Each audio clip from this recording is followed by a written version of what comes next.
SP smart hybrid competitive schooling. आज हम geometric and mensuration पढ़ेंगे। ठीक है, चलिए। तो सबसे पहले ज्योमेट्री में आएगा ये लाइन।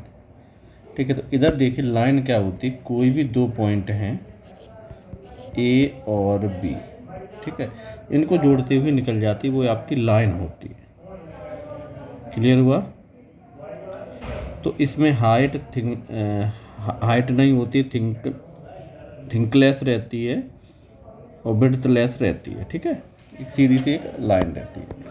अब इधर लाइन के टाइप होंगे, तो लाइन के ये फर्स्ट टाइप क्या होता है, अगर लाइन पैरेलल है तो बीच की जो डिस्टेंस होगी वो सेम होगी। ठीक है, तो यहाँ पे एक दिख भी रहा है कि आपको एक L1 एक L2 दो लाइनें हैं और दोनों लाइनें आपकी पैरेलल दिख रही हैं आपको। ठीक है, चलिए। अब इंटरसेक्ट लाइन, अगर लाइनें एक दूसरे को काटती हैं तो जहाँ जिस पॉइंट पे काट रही है उसको इंटरसेक्ट पॉइंट बोलते हैं और लाइन को क्या बोले, इंटरसेक्टिंग लाइन बोलेंगे। ठीक है, और इसी से क्या है कि जब दो लाइनें रहती हैं और जैसे मान लो AX1 B/1 + C1 = 0, दूसरी लाइन A2X B2Y C2 = 0, इन दोनों को सॉल्व करते हो तो इंटरसेक्ट पॉइंट भी आपके निकल आते हैं। ठीक है, ये आपका हो गया। चलिए नेक्स्ट पे आते हैं। ट्रांसवर्सल लाइन की बात करेंगे तो दो पैरेलल लाइन है। ठीक है, और दो पैरेलल लाइन है और इन लाइन को जैसे मान लो ये आपका AD हो गया, ये आपका AC हो गया, ये आपका PQ हो गया, ये आपका AB हो गया, ये ट्रांसवर्सल लाइनें हैं। ठीक है, ठीक है, प्रोपोर्शनलिटी थ्योरम। चलिए, तो इसमें ये बोला है कि इनका एक रूल भी रहता है, और रूल ये रहता है अगर पैरेलल लाइन है, जैसे मान लो यहाँ पे पैरेलल लाइन आपको गिवन है, दिखी नहीं आपको, X1/1, other parallel line X2/2, other parallel line X3/3। ठीक है, ये पैरेलल लाइन है। अब इनका जो रेशो होगा AD और DM, AD DM BE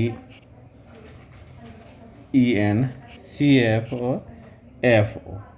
ठीक है, यानी इसका रेशो इनका रेशो इनका रेशो सेम रहेगा। ठीक है, चलिए नेक्स्ट पे आ जाते हैं।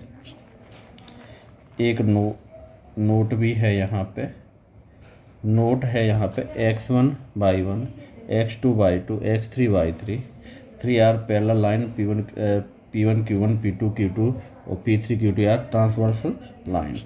ठीक है, चलिए अब एंगल की बात करेंगे तो यहाँ पे एक एंगल आएगा। ठीक है,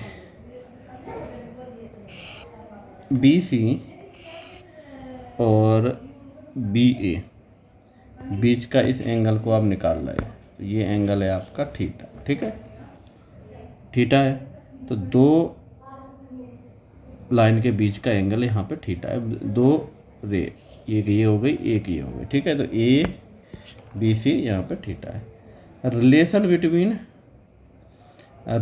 बिटवीन एंगल। ठीक है, अगर दो पैरेलल लाइन हैं, यहाँ पे M1 M2 पैरेलल लाइन है, तो इनके बीच का रिलेशन होगा। ठीक है, corresponding angles are equal, corresponding जो एंगल होंगे वो आपके इक्वल होंगे। करस्पॉन्डिंग का मतलब ये इसके इक्वल होगा, ये इसके इक्वल होगा। ठीक है, दूसरे में अगर आप बात करोगे C आपका G के इक्वल होगा, D H के इक्वल होगा। ठीक है, अल्टरनेटिव एंगल ये भी सेम होते हैं। इसका ये रहता है कि आप यहाँ पे Z बनाओ तो ये और ये। ठीक है, यहाँ पे ये जो एंगल दिख रहा है ये वाला C F के इक्वल है और डी ई के इक्वल है। ये करस्पॉन्डिंग एंगल सेम हो गए, ठीक है। Vertical opposite angle, vertical opposite angle में ये इसके सेम होंगे और ये वाले इसके सेम हो जाएंगे, ठीक है। तो ये वर्टिकल अपोजिट एंगल हो गए। इंटीरियर एंगल का सम 180 होता है, तो अगर आप इनके सम की बात करोगे इन दोनों की, डी प्लस एफ या सी प्लस ई, इनका 180 ही होगा। क्लियर हुआ? चलिए अब यहाँ पे बात करेंगे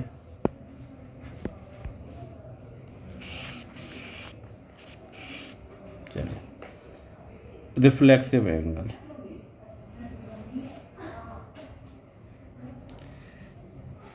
अब रिफ्लेक्सिव क्या होगा? मोर देन, मतलब 180 से ज़्यादा होगा, 180 से ज़्यादा होगा। तो कोई एंगल है तो ये हो गया, यानी 360 में आप ये अंदर वाला एंगल माइनस कर लो, ठीक है। ये वाला थीटा ले लो तो इसकी जगह थीटा भी लिख सकते हो, ठीक है। चलिए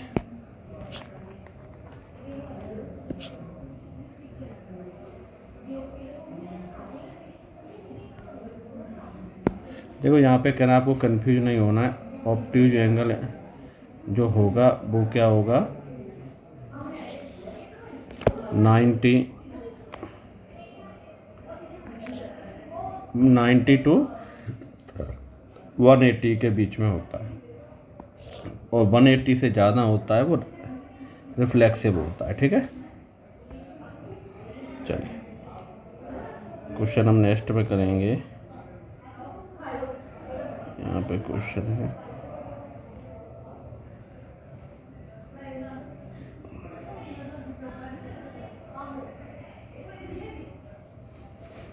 चलिए ट्रायंगल की बात कर रहे हैं, तो 3 साइड से लेके आपके ट्रायंगल बनेंगे, ठीक है। ट्रायंगल में यहाँ पे कुछ प्रॉपर्टी उनको डिस्कस कर लेते हैं। एंगल बेस है और साइड बेस है, ठीक है। एंगल बेस भी बता रहा है भाई, एंगल से प्रॉपर्टी का मीनिंग ये रहेगा, साइड से ये रहेगा, ठीक है। एक्यूट एंगल होगा 90 से कम होगा, राइट एंगल होगा 90 होगा, और ऑब्ट्यूज एंगल होगा 90 से ज़्यादा होगा, ठीक है। क्लियर हुआ? चलिए अब हम यहाँ पे आ जाते हैं इक्विलेटरल ट्रायंगल। इसमें क्या होगा? लेंथ तीनों साइडें बराबर होती हैं, ठीक है। आइसोसेलेस में 2 साइडें बराबर होती हैं, और इसके स्केलर में तीनों साइडें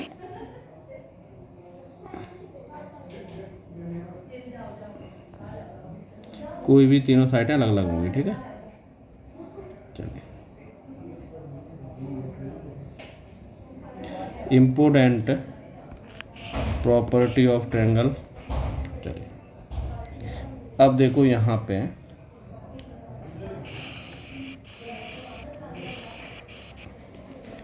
सम of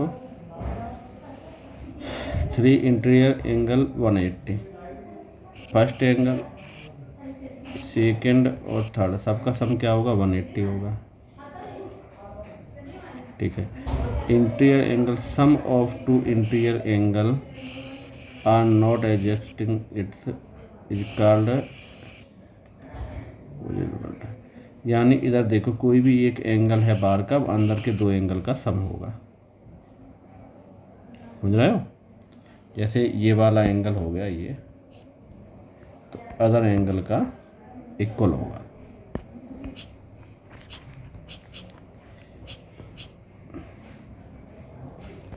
if 2 side of triangle are not equal, अगर 2 साइडें बराबर नहीं है, then the opposite side to greater than side is greater then.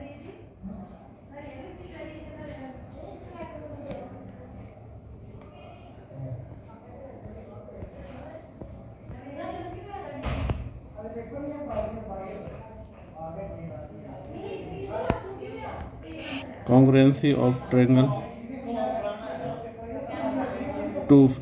two figure congruent if when placed one over the other, यानी एक के ऊपर दूसरा हो, ठीक है। तो ये इसमें दिख रहा है, यहाँ पे क्या है? ये साइड है, एंगल साइड, ठीक है।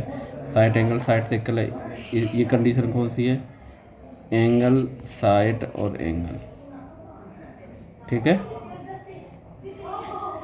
ये तीनों साइड है बराबर, ठीक है। ये कंडीशन कौन सी है, RHS, तो राइट एंगल कंडीशन है, तो ये 90 का है, ठीक है। चलिए, सिमिलरली मतलब एक जैसे ही होंगे बिल्कुल, ये जो डिजिट फिगर एक जैसे होते हैं वो सिमिलर होते हैं, ठीक है। चलिए, इसमें ए कंडीशन लगेगा, दोनों एंगल सेम है, ये वाला एंगल, ये कोई भी दो एंगल, ठीक है, तीनों साइड हैं, SAS कंडीशन, ठीक है। इसमें क्या होगा, साइड, ये साइड एंगल साइड। चलिए, यहाँ पे बेसिक प्रोपोर्शनलिटी थ्योरम, अभी हमने किया था वैसे ही है, PX और XQ, इसका रेशो और इसके रेशो के इक्वल होगा, ठीक है। यानी इसका और इसका रेशो इन दोनों के रेशो के इक्वल होगा, ठीक है। मिड पॉइंट में है दोनों को जोड़ के 2 का डिवाइड, ठीक है। यहाँ पे कुछ डायग्राम दिए गए हैं, सेंट्रॉइड, इन सेंटर और सरकम सेंटर। सेंट्रॉइड क्या होता है, ट्रायंगल के बीच का, इन सेंटर क्या होता है कि ये परपेंडिकुलर लाइन ड्रॉ करते हैं, यहाँ से एक सर्कल बना देते हैं। सरकम सेंटर क्या होता है, बाहर की तरफ एक सर्कल बनता है, ठीक है।